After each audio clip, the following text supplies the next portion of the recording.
Assalamualaikum warahmatullahi wabarakatuh. Di sini saya akan menjelaskan beberapa fungsi alat reproduksi pada wanita dan pria. Alat reproduksi wanita bagian internal.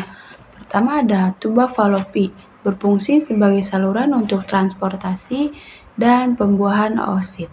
Kedua ada uterine fundus, dapat membantu memperkirakan usia kehamilan. Ketiga ada uterus, adalah tempat bagi janin untuk tumbuh dan berkembang sebelum dilahirkan. Keempat ada ovarium, adalah sebagai tempat sel telur dihasilkan dan dikembang guna mempersiapkan pembuahan. Kelima ada fimbiar, berfungsi mengarahkan sel telur keluar dari ovarium menuju rahim. Keenam ada ovarium ligamen, berfungsi untuk menyongkong dan membawa pembuluh darah yang membawa nutrisi dan hormon perangsang ke ovarium. Ada endometrium, berfungsi untuk menampung embrio selama siklus menstruasi. Terus ada cervical canal, berfungsi sebagai jalur tempat lewatnya sperma saat berhubungan intim. Ada myometrium, berfungsi untuk mengindikasi kontraksi rahim. Ada perimetrium, berfungsi melindungi rahim. Terus ada cervix, berfungsi sebagai barier fisik untuk rahim yang akan mencegah terjadinya aborsi akibat infeksi dengan cara mengisolasi janin dari lingkungan internal. Dan terakhir ada vagina, berfungsi sebagai jalan keluarnya darah ketika mengalami menstruasi. Alat reproduksi pada wanita bagian eksternal. Satu ada monrubis, berfungsi sebagai bantalan dan menghasilkan feromon yang dapat memicu ketertarikan seksual. Kedua, ada prevutium, memiliki fungsi yang mirip dengan kulup pada penis.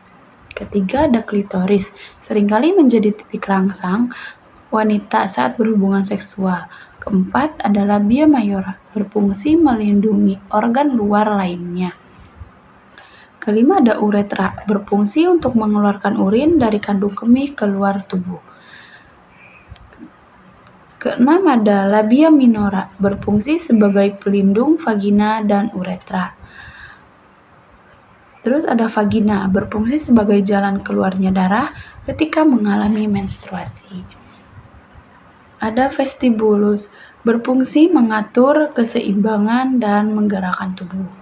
Terus ada pudendal self, berfungsi untuk dari alat kelamin dan anus ke otak.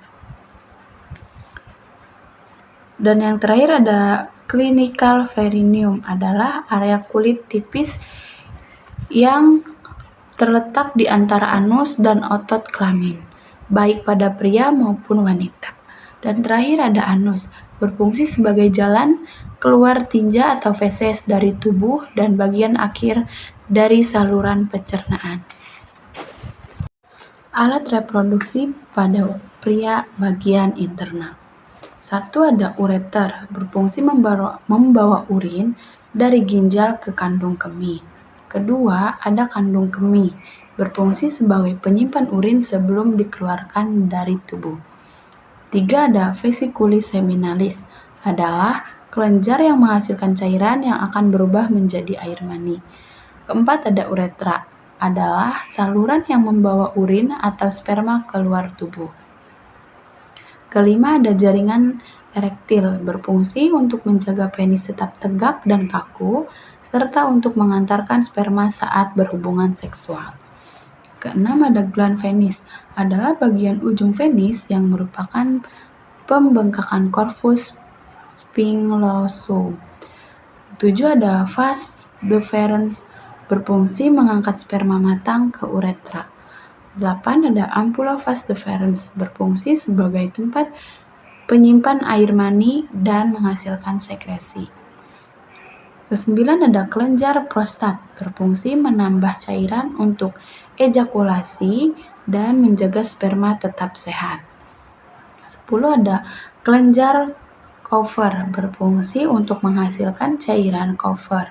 11 ada epididymis, berfungsi untuk menyimpan dan mematangkan sperma. Dan yang terakhir ada testis, berfungsi untuk produksi sperma dan produksi hormon testosteron. Alat reproduksi pada pria bagian eksternal. Pertama ada kandung kemih, berfungsi sebagai penyimpan urin sebelum dikeluarkan dari tubuh.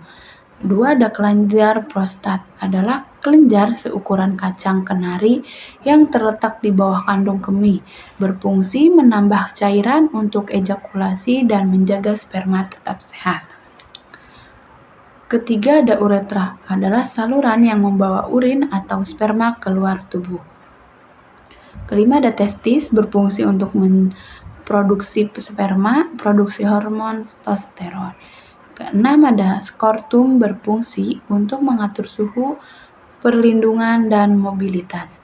Ketujuh ada kepala penis, berfungsi untuk sensitivitas, perlindungan ejakulasi, dan pelepasan hormon. Dan yang terakhir ada lubang penis, berfungsi sebagai saluran untuk mengeluarkan air kemih dari kandung kemih dan semen selama ejakulasi. Mungkin cukup sekian dari saya, kurang lebihnya mohon maaf. Assalamualaikum warahmatullahi wabarakatuh.